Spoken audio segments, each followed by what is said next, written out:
learn how to draw this elf on a shelf? If so, you are going to need something to draw with, something to erase any mistakes that you might make, and a marker to outline your doodle when you are done. And don't forget the crayons, the markers, the colored pencils, or the paint so we can add color to this awesome doodle. Grab all those supplies and let's get started.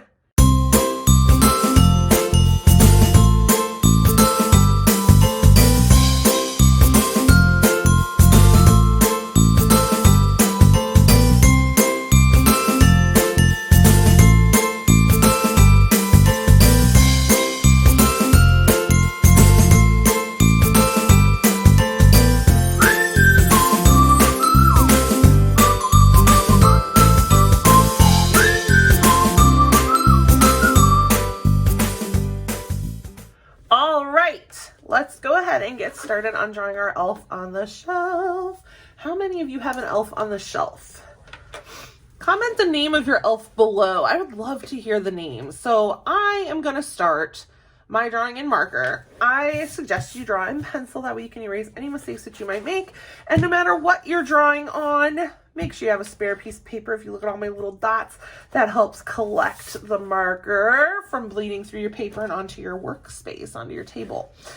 So I'm going to go ahead and start with a kind of a flat U shape. So I tell my kids when we doodle, imagine having a letter U and then stepping on it.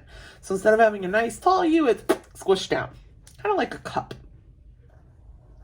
On each side of that U, we're going to go ahead and draw a C and a backward C, or two half circles, whatever is easier for you. And then going across the top, we're just going to do a nice curved line from corner to corner of that big old U. And now we're going to go ahead and double that so it looks like it's the fuzz on the hat.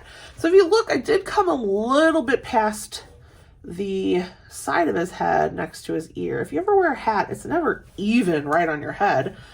Their material has a little bit of depth to it, so it's going to poof out just a little bit beyond your head.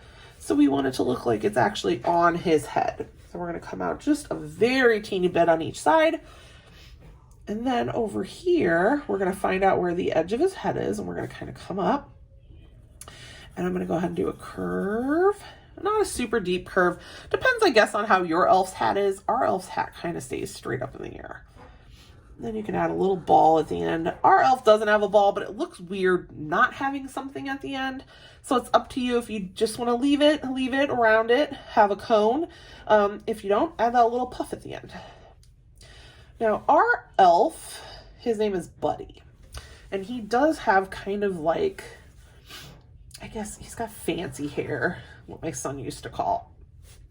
So I'm going to do a curved line here, and a curved line down, and a curved line down on both sides. Now, I do think that boy and girl elves have very similar hair. It's more in their faces. So it is up to you. Draw your elf how your elf looks. But I am going to do my hair this way, and then I'm going to come down and do the eyes. And I'm actually going to use the smaller, so I have an ultra fine side to my Sharpie and a regular side. I'm going to use the ultra fine side because I want to be able to add in the whites of his eyes to help it look like he's looking in a certain direction. So I'm going to draw my circles, and then I'm going to actually draw another kind of circle in his eye.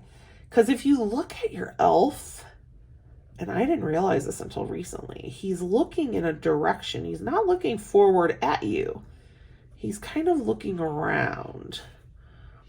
I guess that's because he's checking in on how you're acting, right? He's got to be looking around the room, but he never really makes eye contact with you. He's always looking to the side.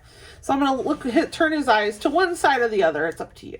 Then I'm going to give him a little curved line for a nose, and then it's just easier for me to turn my paper to draw in a smile. He does kind of look like he's looking at me, but I did draw his eyes to the side. Now he's scaring me a little bit.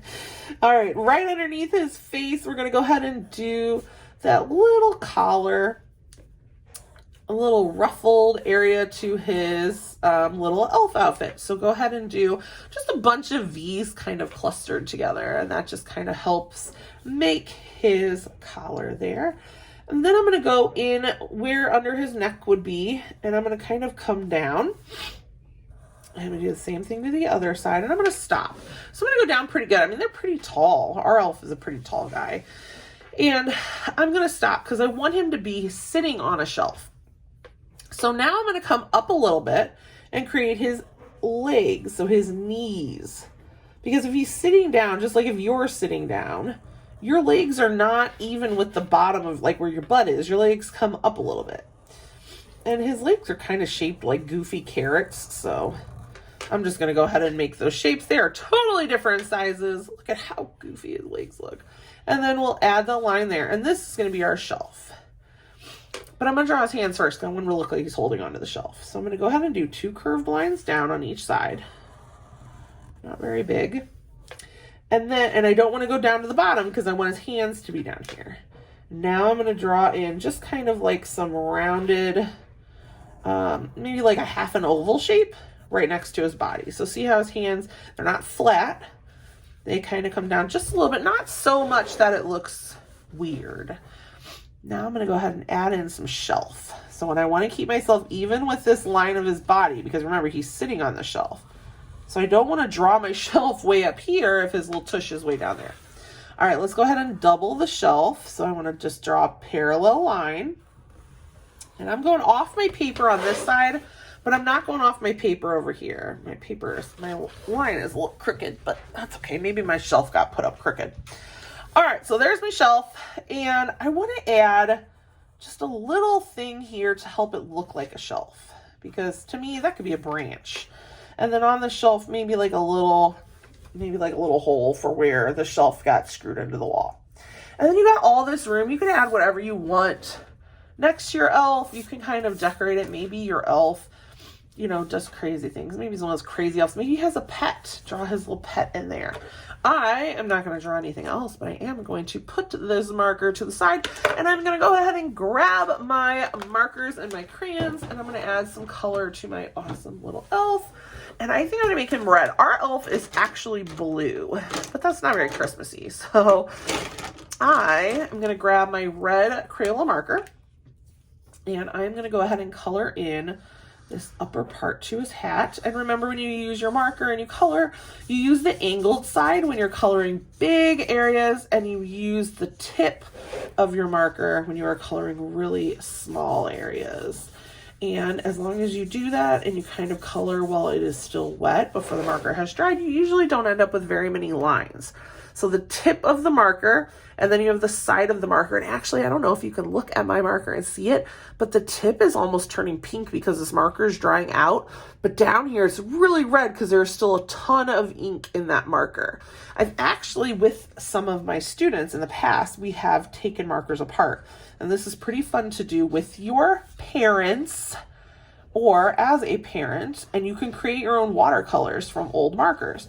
So just because the tip of the marker is dried out doesn't mean that there is no more ink left in the marker.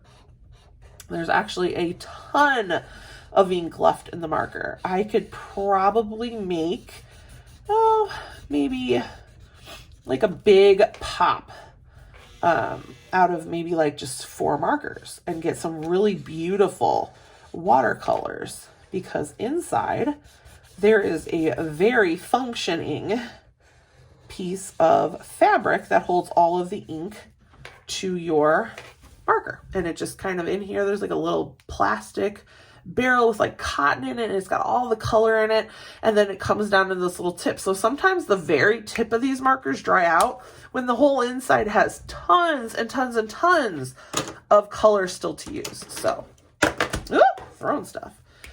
So it's pretty fun to take them apart, and you just soak them in some warm water, and all the color comes out of the cotton. The cotton turns white, and your water keeps all the color. It's pretty fun to do. It's a fun little science type project. But again, with a parent, definitely not something you want to do alone, because you need help. You got to get this bottom cap off in order to get inside. So you definitely need somebody with you.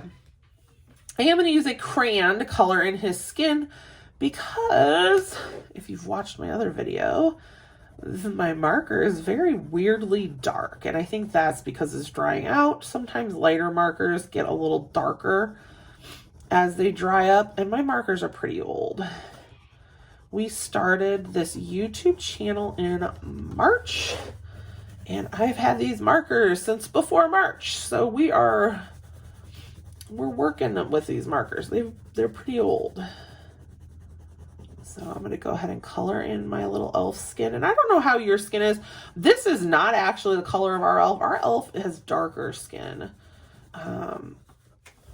So I could actually probably go in with like this really light, like honey brown, and kind of give him just a little more color, because he's definitely a little bit on the tanner side.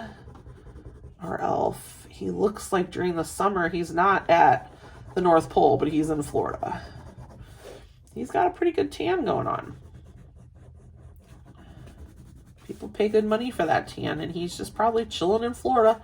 Although my parents went to Arizona to visit my aunt, and they were hiking in the mountains of Arizona. So Arizona is the desert, and they were hiking in the mountains, and they came across a sign that actually said Santa, or no, it didn't say Santa. What did it say? It said Mr. Claus, something Claus, and it was a big cabin way up. Like, you couldn't really get to it. It was kind of hard, my mom said. They didn't really try. But it had a big pole in front of it, like a striped candy cane pole. This is in the desert. And my mom is convinced that they just kind of happened across his summer home. So maybe in the summer he doesn't stay in the North Pole. Maybe he actually goes on vacation. How interesting would that be? I'm going to take my black and just add a little shadow around my little elf. I'm not going to use the black on the white though, because I don't want it to look dirty. I want to use like my light gray, so it actually looks a little more like a shadow.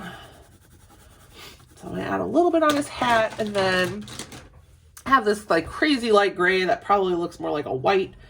And see, I'm just going to use that, and that kind of makes it look a little more like a shadow and less like dirt. And then I'm going to add a little bit under his neck, a little bit on his hands. And he's so cute. I am going to add, I think, a little pink to his cheeks. I don't know. They're so happy. Ours, do you have a crazy elf? I've heard kids tell me that there are like different types of elves. Our elf doesn't really say much. He kind of just moves around the house. He's kind of a peaceful elf. He watches. This year he brought a friend with him. He brought a reindeer named Sven. And Sven kind of just follows him around. They've played Xbox. They've done a lot of things in our house. But they're not mischievous. They're not crazy elves. But I've heard that there are like crazy elves. Like some elves they're happy to get away from that North Pole and they go nuts. So let me know what kind of elf you have. Do you have a crazy elf? Do you have a happy elf? Do you have a sweet elf? Does he bring you gifts? I've heard there's gifting elves. What kind of elf did you adopt? Curious to know. And don't forget to like and subscribe to the video. Leave a comment. I always get back to people when they comment. So leave me a little comment and I will get back to you. Maybe let me know what you'd like me to draw. All right, well, there's our little elf on a shelf. He is so cute. I hope that you had fun doodling with me today. If so, please like, subscribe, and share the video. And I cannot wait to see you guys again next time. Have a great day. Goodbye.